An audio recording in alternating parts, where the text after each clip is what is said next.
Senator Cormann. Mr Deputy President, I move that the Senate take note of the answer provided by Senator Ludwig in response to a question by Senator Carol Brown about the Medicare Levy Surcharge. Mr Deputy President, we oppose the Medicare Levy Surcharge measure because it's fundamentally flawed. It was fundamentally flawed when it was first announced in an organised pre-budget leak 3 days before the budget. It was fundamentally flawed when it was finally introduced on budget night. It was exposed as fundamentally flawed during Senate estimates and during the Senate inquiry, and it was still fundamentally flawed when it was being debated in this chamber last night. The reason it was fundamentally flawed is because the government failed to properly assess the implications of this measure on our health system. Essentially, the government thought that they could introduce a little bit of fiddling with the Medicare Levy Surcharge, trying to tell us that this is about indexation but then doubling it, and not have any consideration whatsoever as to what the flow-on implications are going to be for our health system. In fact, if we remind ourselves of when the measure was first announced, for 2 hours the Treasurer was out there in the media trying to sell it as a tax relief measure, the same as what the propaganda machine of the federal government is trying to do again today. But within 2 hours, the Treasurer was pulled offline, and Mini-Me Treasurer Nicola Roxon, who somebody has to remind that she's actually the Minister for Health, was sent out there to try and salvage and explain what the government was actually trying to achieve. Now, the reality is this.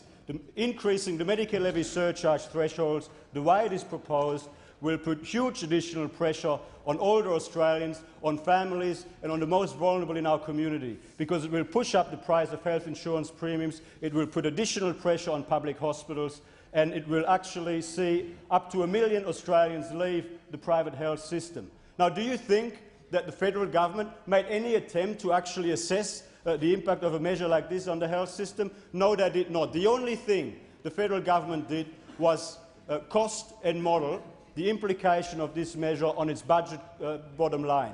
How much will we save? How much will it cost us? I actually asked a question of Senator Ludwig on the day of the budget.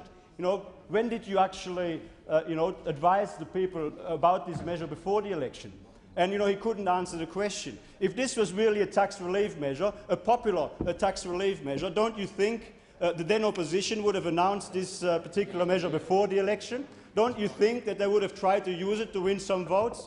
But they didn't announce it before the election, and the reason they didn't is because they knew about the implications of this measure for our health system. They knew that it was going to be bad news for older Australians, for families, for the privately insured, and for the people that need timely access to quality hospital care. When did you actually last hear the Minister for Health explain to anyone how this particular measure will help people get better access to public hospital care? When have you last heard the Minister for Health explain how this measure will help ensure that private health insurance premium will remain affordable for older Australians, those Australians most likely to need access to quality hospital care, those Australians who every year find it very hard to bring all of their money together to make sure that they can afford private health insurance, and they can continue to have that peace of mind.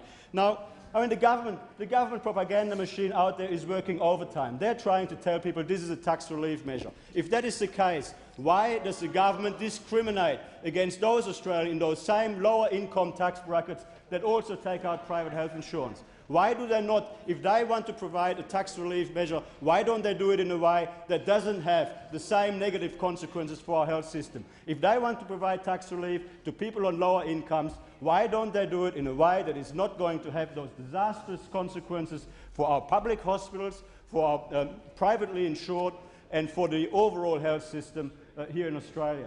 The reality is this is just about spin. This is an ideologically driven pursuit by the Labor Party, who has never liked private health. They're back at it. They're back at what they did between 1983 and 1996, when private health insurance membership was in free fall, when we ended up with a health system that was totally out of balance, when people couldn't get access to public hospital treatment, when more and more people were burdening public hospitals and joining the queues. And what you will see as a result of this measure, and now here, they've introduced some amendments yesterday, and I hear that in the other place they have reintroduced the measure now with a threshold of $75,000.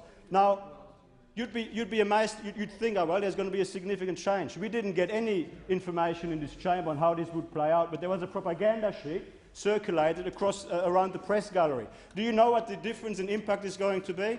After 3 months, we were able to get Treasury to concede that 644,000 people would leave private health insurance as a result of this measure.